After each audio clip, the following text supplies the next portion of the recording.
সকল আজিৰ কেবিনেটত আমি অসমমালা আঁচনিৰ তৃতীয় সংস্কৰণ আমি অনুমোদন কৰোঁ। আপোনালোকে জানে যে ৰাজ্যত ইতিমধ্যে অসমমালা 1 আৰু অসমমালা 2 এই দুইটা আঁচনি চলি আছিলে আৰু আজিৰ কেবিনেটত আমি অসমমালা 3 আঁচনি অনুমোদন জনাওঁ। এই আঁচনিৰ জৰিয়তে অসমত 883 কিলোমিটাৰ পথ আমি ডাবল লেনিঙৰ পৰা আৰম্ভ কৰি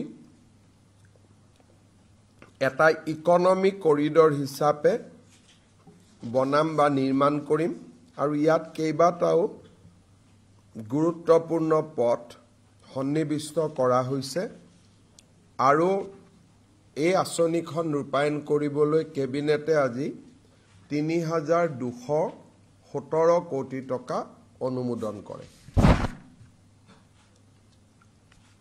আপোনালোকৰ মনত আছে যে গুৱাহাটী ভ্ৰমণৰ সময়ত প্ৰধানমন্ত্ৰী নৰেন্দ্ৰ মোদী ডাঙৰীয়াই গুৱাহাটীৰ নেহেৰু ষ্টেডিয়ামক ফিফা অলিম্পিক লেভেলৰ এখন ফুটবল ষ্টেডিয়ামলৈ ৰূপান্তৰ কৰাৰ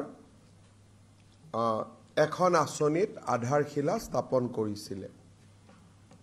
কেবিনেটে এই গোটেই ৰিডেভেলপমেণ্ট প্ৰজেক্টটো য'ত নেকি বৰ্তমানৰ নেহেৰু ষ্টেডিয়ামটো ভাঙি পেলোৱা হ'ব, তাত নতুনকৈ এখন ফুটবল ফিল্ড বনোৱা হ'ব, এখন ট্ৰায়েল মেটছৰ ফুটবল ফিল্ড বনোৱা হ'ব, ইনডোৰ ষ্টেডিয়াম থাকিব, ছুইমিং পুল থাকিব।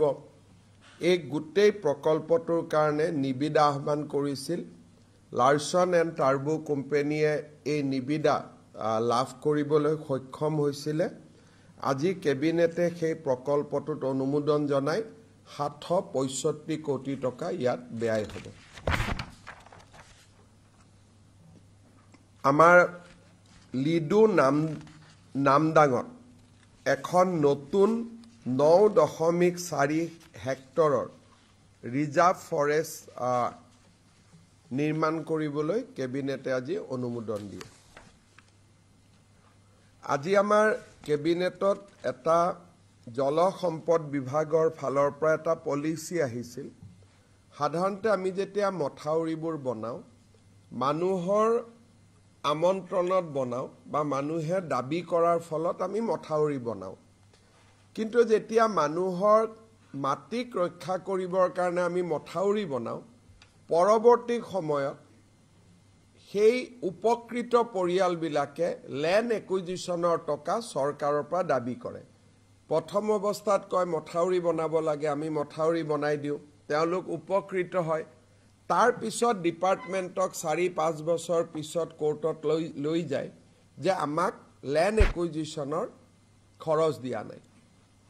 কেবিনেটে সেইকাৰণে এটা পলিচি কৰিছে যে আমি প্ৰথমতেই যাৰ অঞ্চলত আমি এনেকে মথাউৰি বনাম, প্ৰথমতে তেওঁলোকক আমি লেণ্ডটোৰ যাতে ভৱিষ্যতে লেণ্ড একুইজিশ্যনৰ টকা দাবী নকৰে, তাৰ ওপৰত আজি আমি এখন পলিচি বনাইছোঁ যাতে অনাগত দিনত ডিপাৰ্টমেণ্টটোৱে কোৰ্ট কেছৰ পৰা ৰক্ষা পৰিব পাৰে।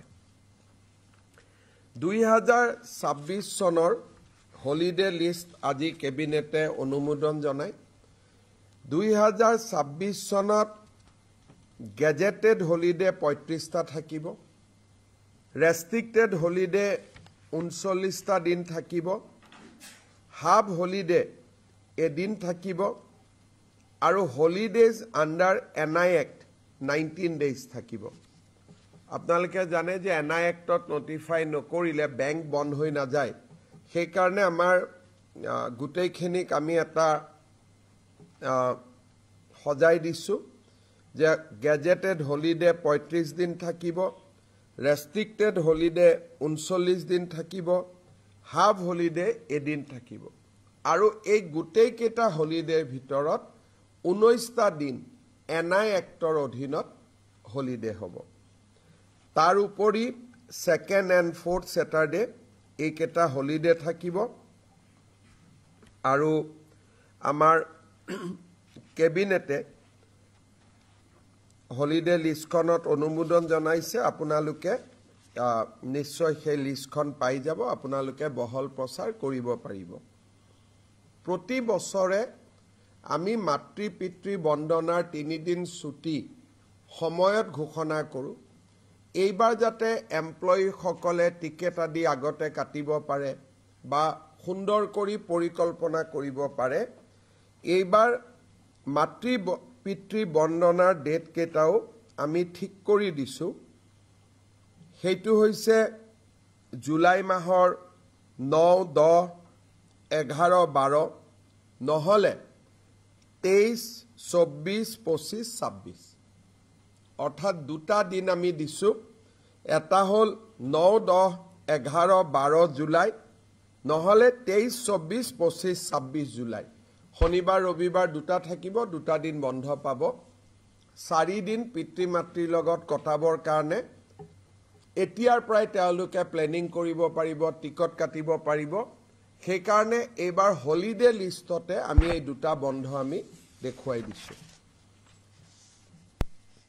আমি কেইদিনমান আগতে কৈছিলোঁ যে অনানুষ্ঠানিকভাৱে আমি কেবিনেটত নেলীৰ হত্যাকাণ্ডৰ ওপৰত চলা তিৱাৰী কমিশ্যনৰ বিষয়ে উল্লেখ কৰিছিলোঁ।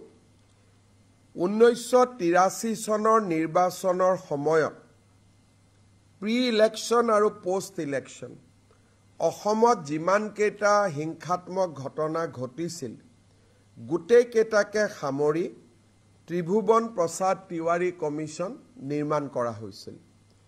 ত্ৰিভুৱন প্ৰসাদ তিৱাৰী কমিশ্যন মুখ্যমন্ত্ৰী প্ৰফুল্ল কুমাৰ মহন্তই 1987 চনত বিধানসভাত দাখিল কৰিছিল। কিন্তু তেওঁ উত্থাপন কৰিছিল, কিন্তু তাৰ কপি সদনক দিয়া নাছিল। আৰু তেওঁ এটা প্ৰতিশ্ৰুতি দিছিলে যে আমি কেইদিনমানৰ ভিতৰতে ৰিপৰ্টটো প্ৰিণ্ট কৰি আমি কপিবোৰ বিধানসভাত দিম। কিন্তু সেই প্ৰতিশ্ৰুতি পূৰা নহ'ল আৰু সেইকাৰণে তিৱাৰী কমিশ্যনৰ ৰিপৰ্ট এছেম্বলি বা বিধায়ক কাৰো হাততে নাই। আজি কেবিনেটে সিদ্ধান্ত লৈছে যে আমি এইবাৰ বিধানসভাৰ প্ৰথম দিনাই হাৰ্ড এণ্ড ছফ্ট কপি আমি দুইটাই বিধানসভাৰ সদস্যসকলৰ মাজত বিতৰণ কৰিম। মুখ্যমন্ত্ৰী প্ৰফুল্ল মহন্তই দি যোৱা প্ৰতিশ্ৰুতি এটা যি কমিটমেণ্ট অফ দ্য হাউচ সেইটো পূৰণ কৰিব পৰা যাব।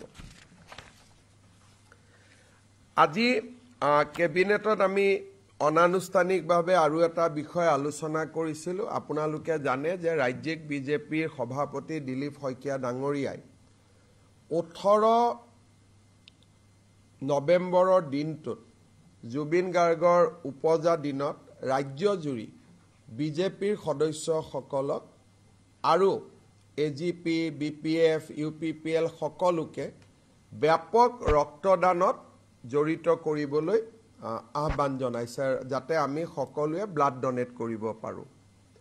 আজি আমি কেবিনেটত সিদ্ধান্ত লৈছোঁ যে চৰকাৰে টেকনিকেল ছাপোৰ্ট দিয়েই, তাৰ উপৰিও মন্ত্ৰীসকলে নিজৰ নিজৰ জিলাত তেওঁলোক থাকিব আৰু এই ব্লাড ডনেশ্যন কেম্পটো সফল কৰাত সহযোগিতা কৰিব।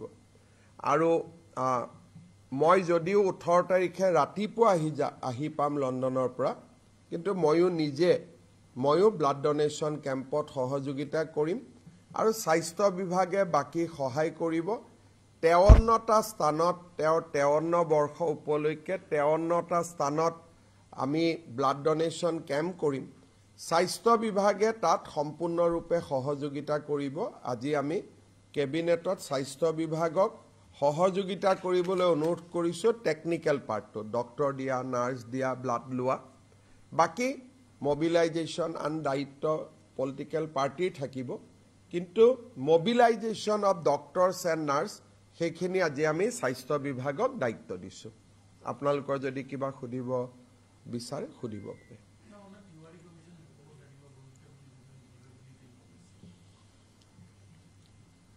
Assam has witnessed unprecedented violence in 1983. Over 2,000 people were killed at that point of time, and almost 3 lakhs people live in relief camp for months. The then government has constituted a commission under the chairmanship of Tribhuvan Prasad Tiwari. However, that report was not available in the public domain. When we inquired, we found that in 1987, the then Chief Minister Prafulla Mahanta placed the report in house, but he promised that I am going to supply printed copy in the days to come.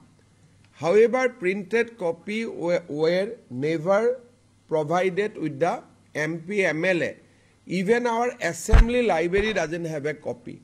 State Cabinet has decided that in the coming assembly, we will circulate the report among the members of the Legislative Assembly, and we will also place copies of that report in the library of Assam Legislative Assembly. On the first day of the assembly? On 25th November, we are going to circulate that report. There are many conspiracy theories evolving around the Nelly massacre.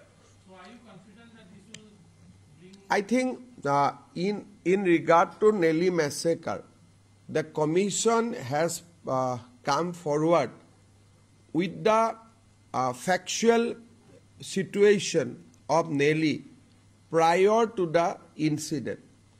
As far as I have studied, the commission said that initially there were various incidents that has taken place prior to the Nelly occurrence, which has antagonized tribal population.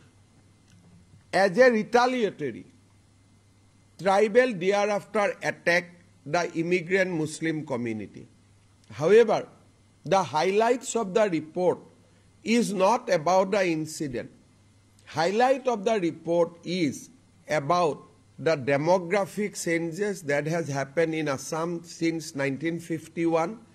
Highlights of the report that how farmland for the local citizen of Assam were coming down in those days, and how Assamese at large were losing its economic, political, and cultural identity. So the report has beautifully narrated the situation of Assamese people way back in 1985. I think that report is still relevant. The report is relevant even today. So that is a part of our history. So we should not keep the history within lock and key. So that is why we decided to publish the report for better understanding of the people at large. Sir, earlier today you told that Gaurav Gogai's wife, Elizabeth Colbert, is a more Pakistani than Gaurav Gogoi. I stand by. I stand by my allegation, and that is not an allegation, that is the factual position. She routinely used to visit Pakistan. She used to supply documents to the Pakistan-based citizens. So there are a lot of things which will come in our SIT report. And I don't say anything without factual evidence in my hand.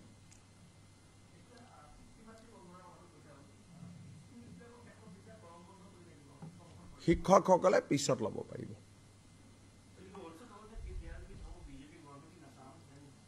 খাই পেলাব, হাতীগাঁৱত ৰখিয়ে আছে। অসমত যদি BJP চৰকাৰ নাহে,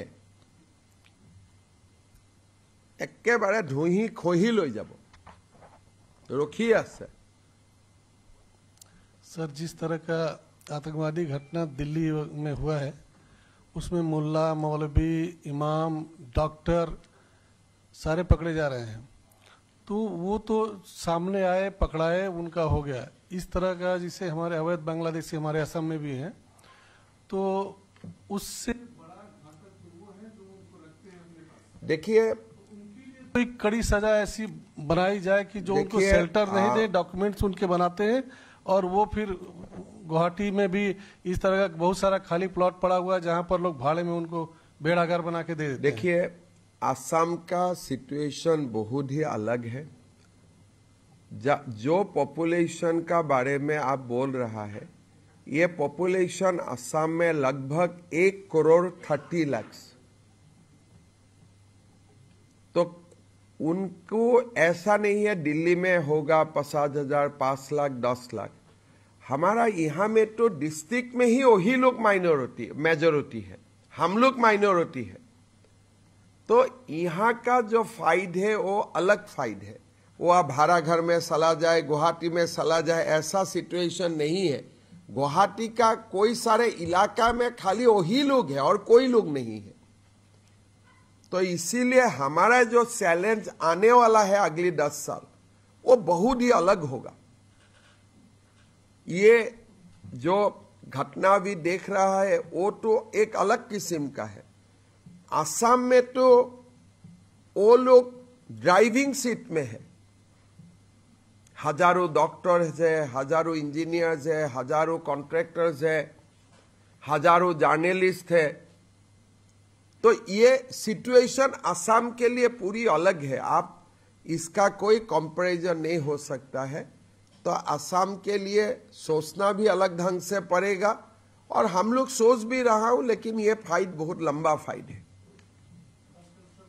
वो shelter देते हैं उनको, शेल्टर का मालिक ही वो लोग है असम में। हम उनसे शेल्टर लेता हूं बरपेटा जिला में, साउथ सालमरा जिला में। असमिया हिंदू लोग जाके उनसे शेल्टर लेते हैं। वो लोग तो मालिक बन के बैठा हुआ है 12-13 जिला में। तो यहाँ का ये जो आपका एक प्री फिक्स माइंड सेट है, कोई शेल्टर देता है, कोई देता है, वो नहीं है। इकोनॉमी भी उनका हाथ में है। शेल्टर देने का मालिक ही वो लोग है असम में। तो असम का हालत कंपेरेबल नहीं है, ये कंप्लीट अलग है। इसका डिस्कशन भी अलग ढंग से होना पड़ेगा।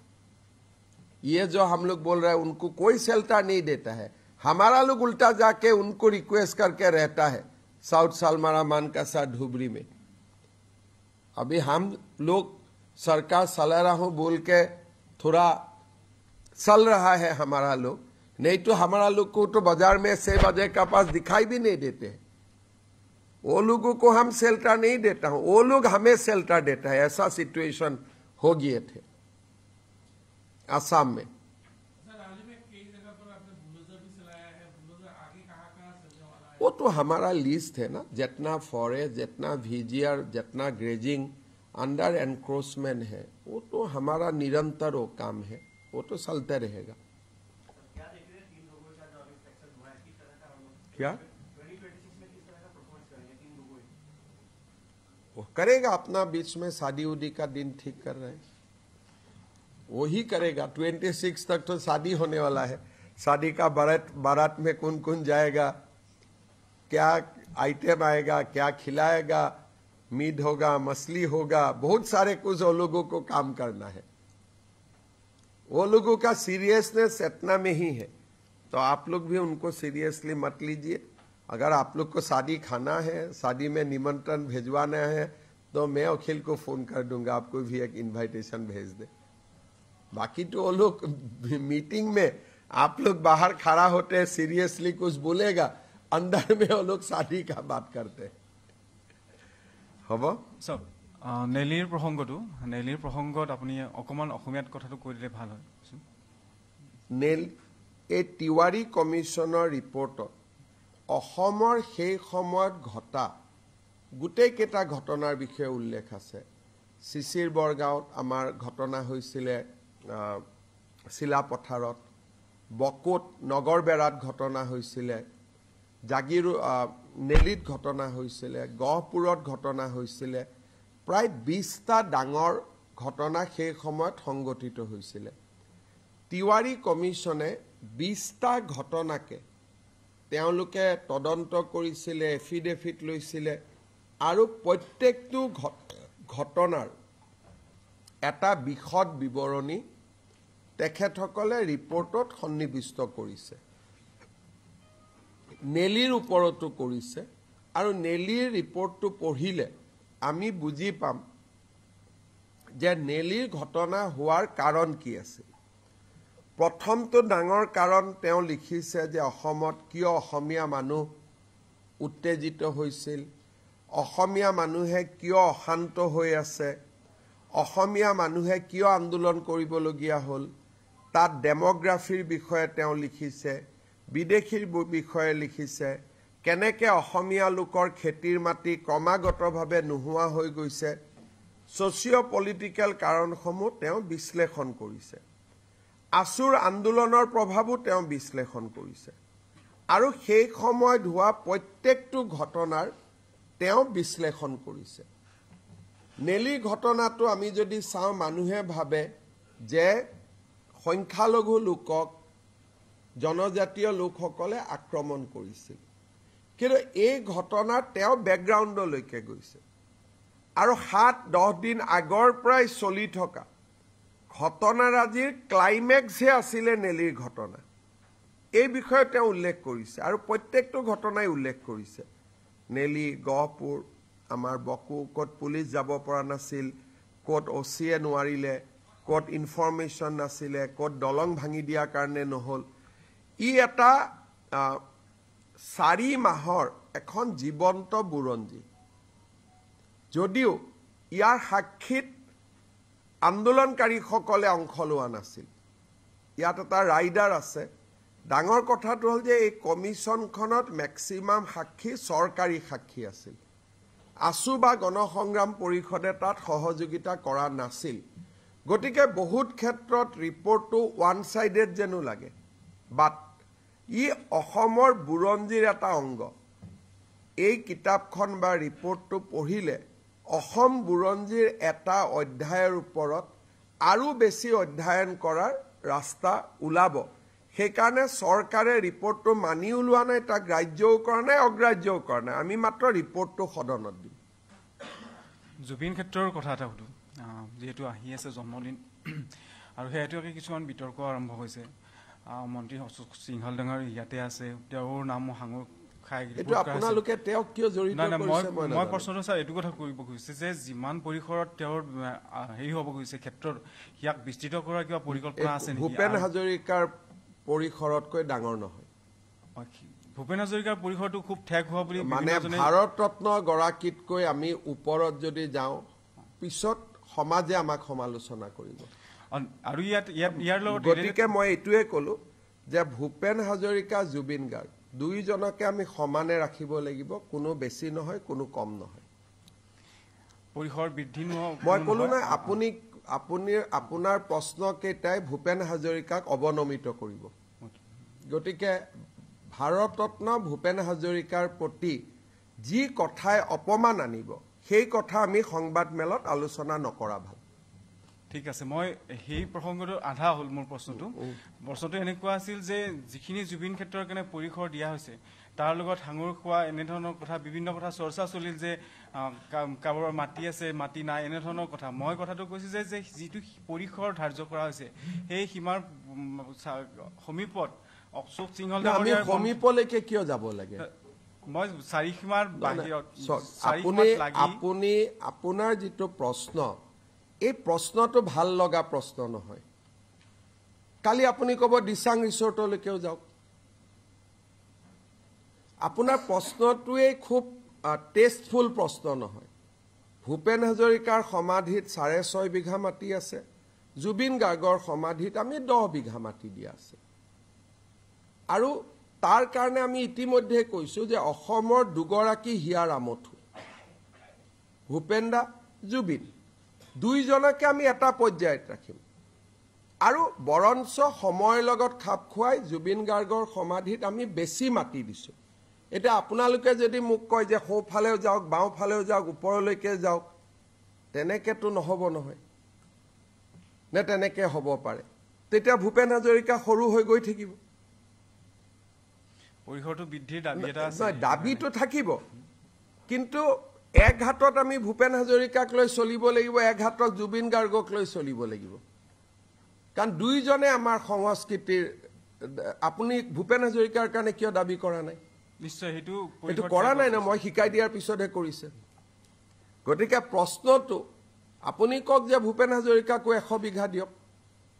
আৰু এটা কথা মনত ৰাখিব যে আজিৰ প্ৰজন্মই যদি কিবা ভুল কৰি থৈ যায়, ভৱিষ্যত প্ৰজন্মই আমাক ক্ষমা নকৰিব।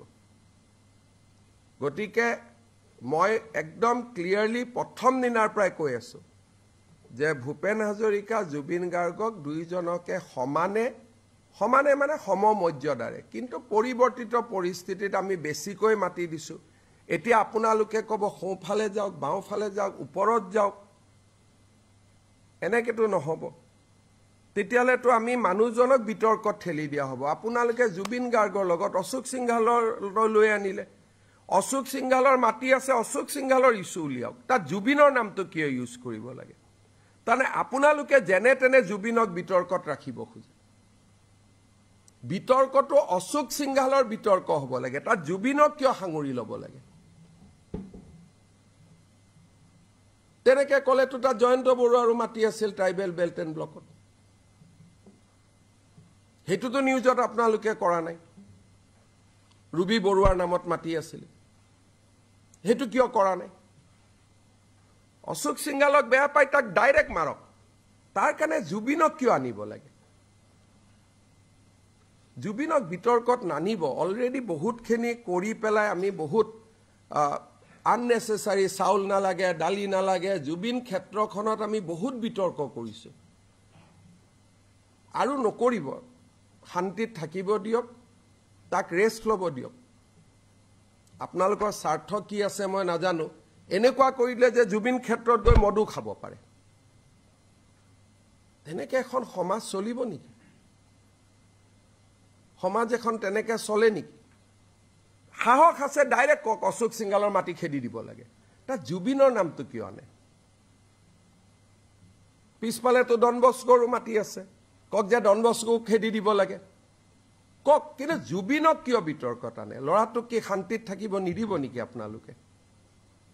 মৃত্যুৰ পিছতো তাক কি ৰাজনীতিতে ৰাখি থব? ছাৰ, কংগ্ৰেছ চৰকাৰৰ দিনত আপুনি কোন পেপাৰৰ পৰা আহিছে? মই NKTV+। কিয় কেনে কৰি আছে এই প্ৰশ্নবিলাক? কেবিনেটৰ মই ব্ৰিফিং কৰিছোঁ, আপুনি ক'ৰ পৰা? NKTV মানে এইটো ক'ব গ'লে এতিয়া মোৰ মুখখন খুলিব, মই তেতিয়া আপোনাৰ টিভিৰ মালিকৰ ওপৰত ক'ব লাগিব, তেতিয়া মই সেই ওপৰত যাব লাগিব। মোৰ প্ৰশ্নটো ছাৰ, একো প্ৰশ্ন নাই ভাই, যাৰ হাত নিজে লেতেৰা হৈ আছে আৰু মোক কি প্ৰশ্ন কৰিব? ইমান এটা থাককচোন। বাৰে বাৰে জুবিনক কিয় শান্তিত থাকিব নিদিয়ে? কি কৰিছে বেচাৰে? আপোনালোকক কি কষ্ট দিছে? জুবিনৰ নামটো লৈ আপোনালোকে বিজেপিৰ গভৰ্ণমেণ্টখন ভাঙি দিব খোজে। এই কামটোত কিয় লাগি আছে? শান্তিত থাকিব দিয়কচোন ল'ৰাজনক, শান্তিত থাকিব দিয়ক। সি আমাৰ হিয়াৰ আমঠু হয়। অসমীয়া জাতি ইমান তলত যাব নোৱাৰেতো যে তাত যাব দিয়ক, মদ খাব দিয়ক, অমুক খাব দিয়ক, ইমান তলত যাব নোৱাৰে। সেইকাৰণে আমি তেজেৰে জুবিনক আমি সন্মান জনাব খুজিছোঁ। 18 তাৰিখে মই নিজেও ব্লাড দিম, যে জুবিনৰ সন্মান তেজেৰে আমি দিম। আপোনালোকে ক'ত লৈ গৈ আছে? অশোক সিংঘালক বেয়া পাই ধৰি মাৰক 2 লাঠি, কোনো আপত্তি নাই। তাত জুবিনক কিয় ব্যৱহাৰ কৰিব লাগে? ক'ৰ মাটি কাৰ? আপোনাৰ মালিকৰ ক'ত মাটি আছে চাব গৈছো নেকি আমি? গোটেই এতিয়া গ'লে কথাটো NKTV মানে কাৰ টিভি এইটো? হা, এতিয়া নিপনৰ ক'ত মাটি আছে চাব গৈছো নেকি আমি? গোটেই কিয় কয় ইলেক্ট্ৰিচিটি বৰ্ডত তেতিয়া গৈ চাব লাগিব? কিয় এইবিলাক কৰি থাকে ভাই? মোক নকৰিব, মই ভাল নাপাওঁ। মই বৰা চিধা চাধা মানুহ, মই যি কওঁ মুখত কৈ দিম। 2টা টিভি একেলগে বনাইছিলে, ৰাতিৰ ভিতৰতে 2টা কাজিয়া লাগি গ'ল, 2খন টিভি হৈ গ'ল, এতিয়া গোটেইখনত যাব লাগিব মই। কথা এইবিলাক কৈ থাকে। ইমান ধুনীয়া নেলিৰ প্ৰশ্ন আহি আছে, ক'ৰ আহি আছে, ক'ত লৈ গুচি যায়? হয়, মোৰ লগত আলোচনা কৰিব নালাগে মই পুৰা স্বাধীনতা দিছোঁ যে যিমান ধুনীয়াকৈ পাৰে জুবিন আমাৰ সম্পদ হিয়াৰ আমঠু যিমান ধুনীয়াকৈ পাৰে জুবিনৰ সমাধি ক্ষেত্ৰ কৰক কংগ্ৰেছে ভূপেন হাজৰিকাৰ সমাধি ক্ষেত্ৰ যিমান ভাল কৰি কৰিব লাগিছিল নকৰিলে জুবিনৰ সমাধি সুন্দৰ কৰি হ'ব লাগে কংগ্ৰেছৰ দিনত ভূপেন্দাৰ সমাধি যিমান ভাল কৰি হ'ব লাগিছিল সিমান ভাল নহল মানুহে এতিয়াও দুখ কৰে জুবিনৰ সমাধি ভাল কৰি হ'ব লাগে আৰু মই সম্পূৰ্ণ স্বাধীনতা দিছোঁ যে আপোনালোকে যি ধৰণে মোক ড্ৰয়িং কৰি দিয়ে মই তেনেকৈ কৰি দিম আমাৰ কোনো আপত্তি নাই তাৰ কাৰণে যিমান টকা খৰচ কৰিব লাগে সেই টকাটো কম কাৰণ জুবিনে জাতিটোক যিমান দি থৈ গৈছে আমি তাক ঘূৰাই দিবৰ কাৰণে আমি নোৱাৰিম গতিকে যি ধৰণে আমি পাৰোঁ তেওঁৰ স্মৃতি আমি জীয়াই ৰাখিব লাগে খালি জুবিনক লৈ অশোক সিংঘালৰ গাত কাৰ মাৰিব নালাগে সিধা কাৰ মাৰিব লাগে ভাল মানুহ নহয় মাটি গুচাই দিয়ক কোনো কথা নাই সেই নামটো কিয় ব্যৱহাৰ কৰিব লাগে হয় নহয় বেয়াটো আপোনাৰ টাৰ্গেটটো জুবিনক ভাল পোৱা নহয়তো আপোনাৰ টাৰ্গেটটো হ'ল অশোক সিংঘালক বেয়া পোৱা দুটা ইছ্যু ডিফাৰেন্স কৰক হ'ব জুবিনক বেয়া পায় জুবিনৰ নামত মুখ মাৰক জুবিনৰ নামত তাক মাৰক জুবিনৰ নামত তাক মাৰক জুবিন আমাৰ সবচে ভাল বন্ধু আছিল জুবিনৰ লগত মোৰ সম্পৰ্ক সবচে ভাল আছিল আৰু জুবিনে নিজে কৈ গৈছে যে হিমন্ত দাৰ দৰে মুখ্যমন্ত্ৰী আমাক লাগে বুলি সেই কথা বেলেগৰ কাৰণে কৈ যোৱা নাই গতিকে আপোনালোকে জুবিনক কিয় ব্যৱহাৰ কৰি থাকে মই সেইটোৱে কালি কংগ্ৰেছৰ প্ৰেচিডেণ্টে ৰাতি কৈছে ভোট দিয়ক লগত লিখিছে জয় জুবিন দা আৰে জুবিন তাৰমানে কি ২৬ৰ নিৰ্বাচনত এনেকৈ জুবিনক আমি বিতৰ্কত লৈ আহিম নিপেনক ক'ব মই ভাল পোৱা নাই বুলি তো